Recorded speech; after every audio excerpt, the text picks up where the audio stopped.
गणेश जी भगवान की कहानी।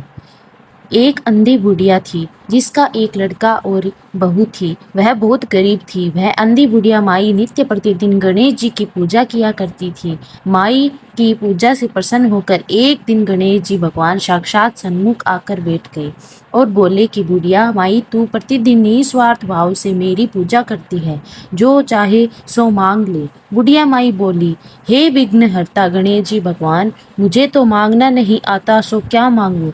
तब गणेश जी भगवान बोले कि माई, मैं कल आऊँगा, तू अपने बहू बेटे से पूछ कर मांग ले। तब बुढ़िया माई ने अपने बेटे बहू से पूछा तो बेटा बोला कि माँ, धन मांग ले, और बहू ने कहा कि माँ, पोता मांग लो। तब बुढ़िया ने सोचा कि बेटा बहू तो अपने अपने मतलब की बातें कर रहे हैं। अतः उस बुढ़िया ने पड़ोसिन से पूछा तो पड़ोसिन ने कहा कि बुढ़िया माई, तेरी थोड़ी सी जिंदगी बची है, तू क्यों तो मांगे धन और क्यों मांगे पोता। तू तो केवल अपने दीदा गोदा मांग ले, जिससे तेरा जीवन सुख से व्यतीत हो जाए।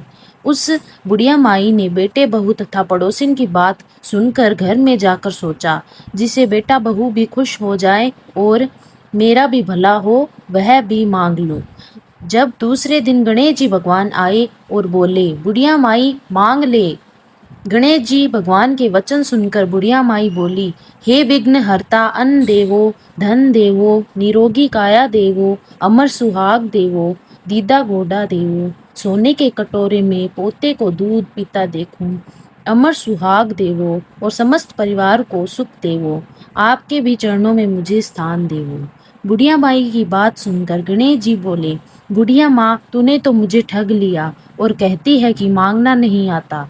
जो कुछ तूने मांगा वह सभी तुझे मिलेगा। यूं कहकर गणेश जी भगवान अंतर्धान हो गए।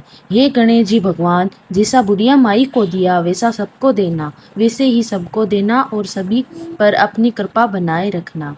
बोलो गणेश जी महाराज की जय।